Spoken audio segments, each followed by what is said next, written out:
forge a society that is colorblind and merit-based.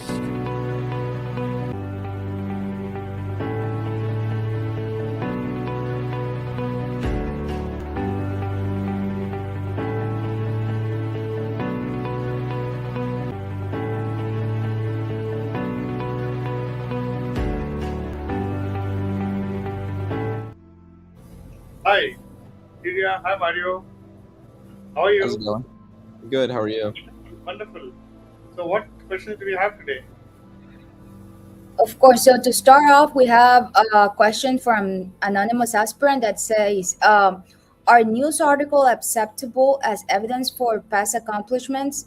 My friend needs to demonstrate that his role at a company 12 years ago was critical. Since the company's all investor reports are no longer available, he's considering using news article about the project as supporting evidence. He designed a recruitment portal that enabled the company to hire more than 15K people within 2 years. Would news article about the project be acceptable evidence to support the significance of his role?" Yes, absolutely. It's a very good thinking that has come up actually. That in terms of if the annual reports are not available, but at the same time, a letter from a company's former officer or a current officer would be of great help also actually along with that. Okay, so this is wonderful actually. So in fact, these are the such kind of evidences that take you to a greater level and kind of solidify your case. That's what I would like to say there. So wonderful. Answer to that is yes everywhere actually. So let's move to the next question. Yeah, certainly. So the next question is a little bit of a long one, but it's from an anonymous user. They said, "Hello, everyone. I recently finished my PhD in bioengineering from an R1 institution, and I'm exploring my chances of filing an EB1A petition. I would deeply appreciate your genuine feedback on my profile, as well as any specific areas I should focus on improving before I apply. So here's a breakdown of my credentials categorized by potential EB1A criteria. They have authorships and citations, publications, 7 peer-reviewed papers, all in Q1 journals, citations, about 115 total. Judging the work of others, they have peer reviews, completed 15 reviews of academic journals, conference reviewed and judged 2 conference posters, awards and prizes, major fellowships, awarded a highly prestigious fellowship, about 5 to 10% acceptance rate, won an invitational award within this fellowship with a $35,000 prize awarded to the top 3 out of the 1,000 applicants. They are part of the American Heart Association with which is a pre-doctoral fellowship. They've competed in competitions, a finalist in a university startup competition, winning a $20,000 prize. News articles, they have 2 in university press and media. Additional student awards, they have multiple university scholarships, 5 travel grants, and 2 best poster awards at university level symposiums. Note, I was also selected for a highly competitive internship in Germany with top 3 professors in my field, but had to decline due to other commitments. Also worked at a top tier research organization for 8 months. Given these numbers, do you think I have a strong case for EB1A right now, or should I hold off and focus on building specific areas like my citation count? Any candidate advice, reality check, or recommendations for the next steps would be greatly appreciated. Thank you in advance." Yeah, absolutely. I mean, anything that you have done as a student, as a career, would not count. Let that be very clear about it. And I would go by step. Your biomedical engineering and whatever work that you have done, you were selected for internship or you work for some professors for 6 months or 8 months, whatever. But the question is that just by working there does not make any difference. You may have been working at NASA, you may have been working at the best institutions in the world. The question is, what was the impact of your work? If your impact of your and that, what are the metrics for the success for the measurement of that actually? If that is not there, this would be of no use. Prima facie, I feel that okay, fine. What is your expertise field of endeavor, which is biomedical engineering? Looks very broad to me. It needs to get narrowed down for a specific case, for a specific purpose. Actually, there. Um, your invitational award fellowship, they may sound a good stepping stone. It shows that if this were an O1 visa, that could have been a possibly uh, decent chance, or I can say opportunity, that you could have tried through a lawyer. But for this particular case, I personally feel that there is a lot of things that you need to do. Not as a student. As a student, you might have accomplished a lot of things, but as a professional, there are further kind of argumentation of your profile that is required. Right now, you are not ready to file in our view. You need to do a couple of more things. Okay? So let's move to the next question now. Of course. So the next one is another long question. It's a profile assessment. So he said, I am actually strong enough for EB1A self-petition, or I am kidding myself. Astrophysics postdoc. I have been lurking here a while, and I'm finally working up my courage to ask. I'm an astrophysics cosmology postdoc currently in the U.S. on an O1, and I'm trying to figure out if I have a realistic shot at self-petition EB1A, or if I should temper my expectations. Quick background. He said he has a PhD in astrophysics from a European institute about 6 years ago. He's an Indian citizen, so he knows the priority day situation is brutal. I did my first postdoc at one of the top Ivy League universities, and I'm now a postdoc at another U.S. university in the top 30. Around 22 papers, 16 published peer-reviewed journals, 7 as first author. He has around more than 4,000 citations. He wrote an open source software package that a handful of research groups abroad use, and one of the big telescope collaborations in my field uses in their analysis. He also has a peer review for a few journals, member of a few major collaborations in my area, some invited talks, including a couple of well-known institutes such as Princeton, Penn, and Stanford. I think I can get strong recommendation letters, including from some senior people, a couple of whom are independent, not my advisors or co-authors. Criteria, I think I can argue original contributions, authorship, judging others' work, and critical role, though I know that the last one is shaky for a postdoc. My real questions are, is this generally an EB1A profile, or is it more of an NIW profile at this stage? For anyone who has self-petition in the research field, was it worth doing it without a lawyer, or did you get an RFE that made you wish you paid one? Okay, I mean, I think a lot of this question comes from a preconceived notion that you just need to fit into some straight jacket EB1A. There is a mold called EB1A, and you need to fit into that. Again, as the previous question I am missing here is, what is the impact of your work? And when you talk of original contribution, what is that original contribution? Your paper you did some, if your field is astrophysics, some astronomical research. You found out something which was not done before. That's an original contribution. That's something that you have to do it. Just by being a part of it, or just being part of some entity, would not make an impact actually. So I personally feel that genuinely I think there is a lot of work, and there is a scope for enhancement for this particular profile that needs to be done. And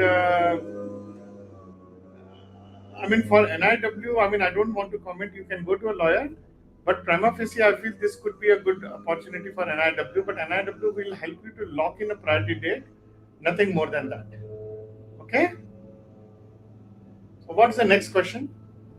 Certainly. So the next question they ask, what are the most common mistakes you see professionals while trying to build their profiles on their own? I will simplify this question actually. I will say that, okay, what is the most common mistakes people do is that people believe that they need to fit into something called a mold of EB1A actually, which is not the truth.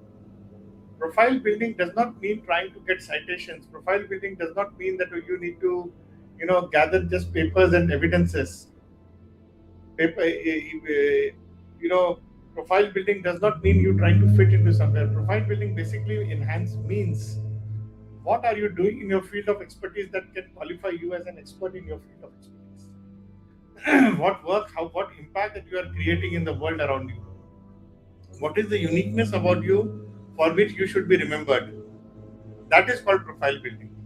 I mean, profile building in a context of EB1A now means possibly that, oh, I need to get more citations, I need to apply for more awards, I need to do this, I need to do that. It is not going to work. And USCIS has come very heavily on such profile building approaches, which has been there actually. So I would rather focus on, when we talk about, there are 3 dimensions of success for your EB1A. The first is you need to be an expert in your field. If you are not an expert from a technocracy perspective, it could be finance, it could be art, it could be even any other subject for that matter, it could be software engineering, it could be coding.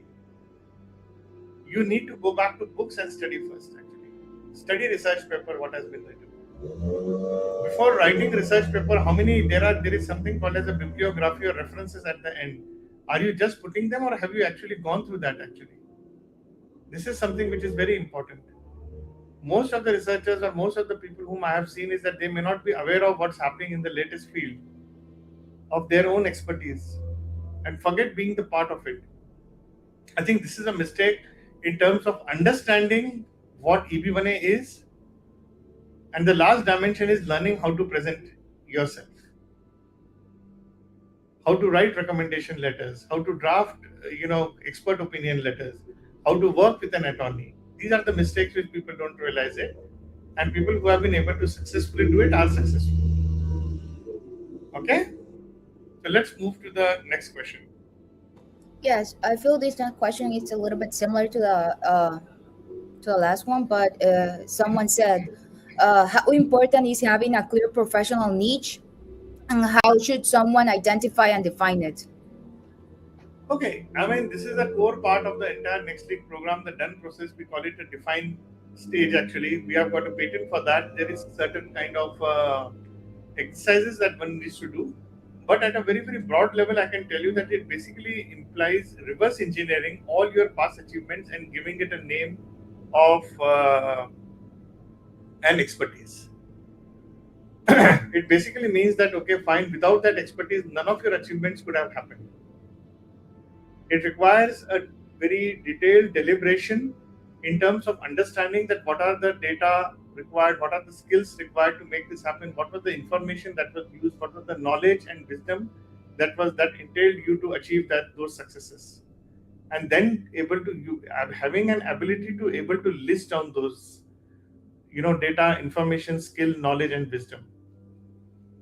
And whether you have a progressive experience in your field of expertise or whether you just have a linear experience. Progressive experience means something that is incremental year after year. And linear experience means, you were working for 10 years. So basically whatever you did in the first year, you multiplied that by 10 years. No, for example, if you have been just doing that, or your 10-year progressive experience is nothing but a 3 years of linear experience. Or is it really a 10 years of kind of a progressive experience? That makes a difference. And what has been the impact of your work? So carving out a niche that reverse engineers everything what you have been talking about would be a good way of doing things. Okay, so let's move to the next question. Certainly. So this next question, I feel we get a lot with aspirants that are about to join the program itself. But they ask, for someone with a demanding full-time job, how would you recommend balancing career responsibilities with building an EB1A profile? Oh, that's a very, very kind of an interesting question. We have seen, ladies who were in family way, they did their EB1A and kind of did this. There were some ladies with their small babies. We have seen them. And why I'm talking about, because motherhood is the most demanding job. And there cannot be anything more demanding than that. So I'm not giving an example of any other professionals or people who work from 9 to 5, 9 to 10 jobs or 12-hour jobs. There are people who have been able to do that. We have seen them also actually, guys. but it's a matter of how do you follow your routine, number one. How do you spend your weekends? How much do you prioritize your EB1A? You are doing EB1A for a particular purpose. How much that purpose matters to me? How much that purpose matters to that why matters to you, to what degree and to what extent? And we have seen people who have been kind of being successfully able to navigate that. But at the same time, we have also seen people who are not able to cope up with the stress. Is EB1A not for them? No, I don't say that. It's just that you have to prioritize things. I like this question actually, because everybody is in demanding job right now. In today's world, nobody is going to give you a charity, allow you to take a leave. But yes, people manage all their leaves. We have seen people, we have 59 EB1 achievers, all 59 EB1A achievers. I doubt whether they would have taken a holiday and they would have kind of enjoyed their vacations while they were on the EB1A journey. Later on, everybody will get time for everything. But when you prioritize a particular issue, that's the way how extraordinary ability people behave. You have to act and behave as if you are truly extraordinary in your own right. If you are able to do that, then it is successful. If you are not, well, you have to start your cycle again. I like this question very much actually. So that's wonderful. So let's move to the next question.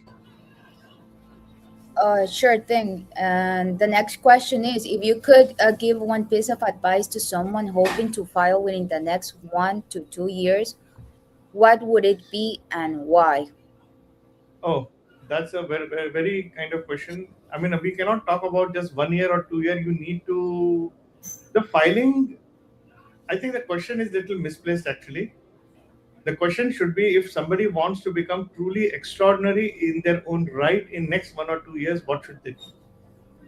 I mean, this has very little to do with EB1A for that matter first actually. If someone wants to become truly extraordinary in their own way, the first is that how much time there is a 10,000 our rule actually. That if you are, I think Malcolm Gladwell, if you are able to commit yourself to any job, any profession, any expertise for 10,000 hours, you become an expert in that particular field. So when you have to read books, understand the complexity of it, it's not about your EB1A anymore. It's about you becoming the best version of yourself. What would it take? You become the best version of yourself, and within 6 months you will get your EB1A. Let me put it that way. You can apply for EB1A, you will be ready to apply. But the whole problem with most of the people, and this even translates to the previous question, is that people are not ready as yet. People are not the best version of themselves. They are truly not experts in their field, and they want to apply for EB1A, and then they want to use, legal arguments or other metrics as crutches, like citation counts. Oh, I got so many citations. But are you an expert in your field? That's the first question. How you define experts? Somebody who is an expert. Expert is not somebody who can talk about a particular subject. Expert is who solves a problem in that particular field. Now, fundamentally, what problems have you solved in your field of expertise? Solve problems. The problem, how many people have been impacted by that solution of yours? So if you are able to kind of articulate that, that would make sense actually. Otherwise, we are simply wasting time. Okay, and let's take the last question. Yeah, absolutely. So our last question is from an anonymous user, and they asked, I'm preparing my EB1A petition and have several current and former managers worked in India who are willing to write recommendation letters for me.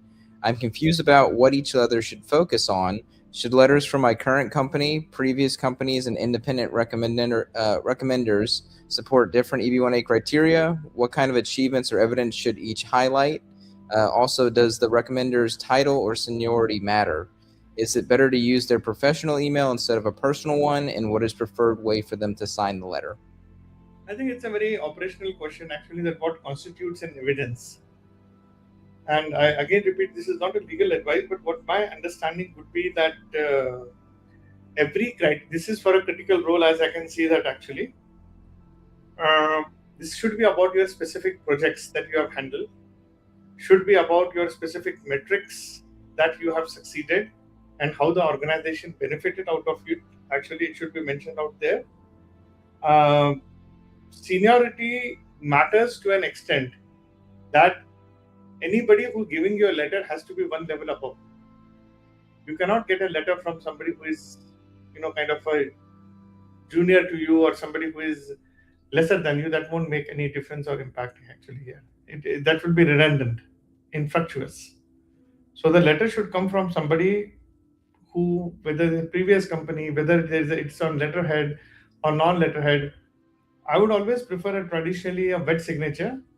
But in today's digital world, if you can get something which is digitally signed, that is also okay. Okay, so that's all we have here. And if you have some more questions, please write to us. If you want to join here and ask questions, we'll be more than happy to help you out. And that's all for the day, guys.